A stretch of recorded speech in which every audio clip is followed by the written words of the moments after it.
Hello, my name is Dwayne Thigpen. I'm a student at Jacksonville State University. I'll be interviewing Ms. DJ. She's the counselor at Robert C. Hatch School. How you doing, Ms. DJ? I'm doing fine. It's good to have you here today. Thank you. Some of Ms. DJ jobs are helping students prepare for the ACT, putting grades in, getting the students college and career ready. Ms. DJ, I have 3 questions I want to ask you today. Right. My first question is, what are your job responsibility and daily tasks in reality? All right, daily tasks, keeping up with records, which is what I've been working on all morning. I also do group work with the children. I've talked to them about sexual abuse, bullying, suicide. Had one child that didn't know what suicide was. She thought it's when you walked into the woods and an animal ate you. So we had to straighten all that out.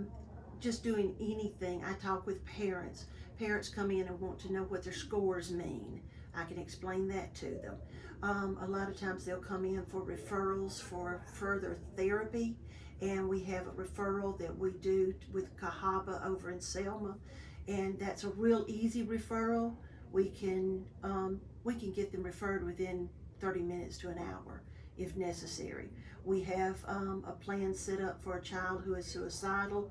Exactly what we're going to do, we can handle that within 45 minutes or less, so that there's no time wasted. On a daily basis, we may deal with something like that, or it may be just a child that comes in and wants to tell us that he made an A on a paper. So we have the good, the bad, and the ugly that come through here on a daily basis. But the main things that we try to do is we try to keep the children feeling safe, happy, and we make sure that they're learning every day. And we try not to keep them out of class too long. When we pull them in on an individual basis, because our Band-Aid will keep them going to class as much as possible. So it sounds like you have to deal with a lot of mental and social problems. So it's more like you're actually like a counselor for the students that are dealing with family problems at home, students that had hate, students that are being abused. So you deal with a lot of that on a daily basis. Yes. All right, my second question is, how does what you do impact student learning on a daily basis and over the course of a school year? I feel like we keep them in class as much as possible by letting them vent in here. We have some students that we have told, if you can't get along with somebody in your classroom, move to the other side of the room. If that doesn't work, come on back. We'll try to help you with that. Maybe it's a problem they have with a teacher. We try to help them deal with that situation too. But we do try to keep them in the classroom as much as possible. We're not going to let them come out and be counseled for an hour and a half so they can miss their English class where they don't like doing the writing that day. We try to keep it very short term. We try to keep it upbeat. We always tell them that, we're not going to say anything about what you've said unless you are a danger to yourself or others. And that's when we have to, go further with it. Report. So you have to build a relationship with them, and they have to trust you too. So that's a big part of your job as well. Yes. So we try to see them on good days as well as bad days. Yes, ma'am.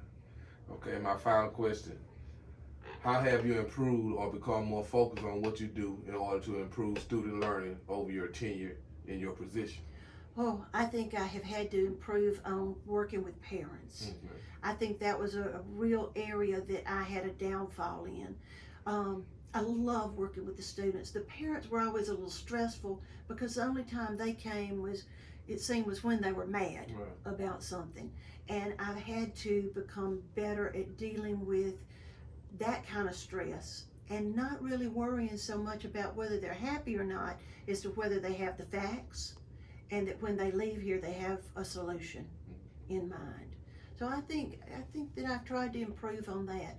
And of course we go to workshops on bereavement. We've had workshops that help us to deal with students who are hungry at school, how to deal with students who don't get enough affection at home.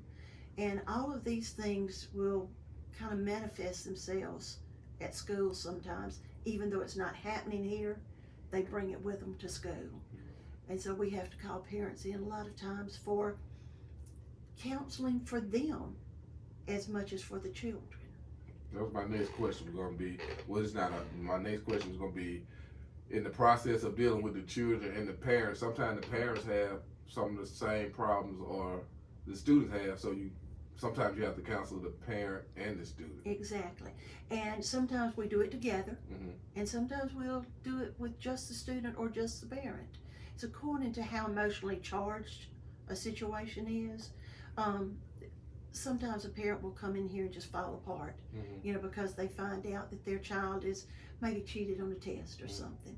And then we've got to get them back to a good place so that they can deal with their child appropriately. And so yes, we deal with parents, we deal with everybody that loves that child. Well, Miss DJ, that concludes my interview.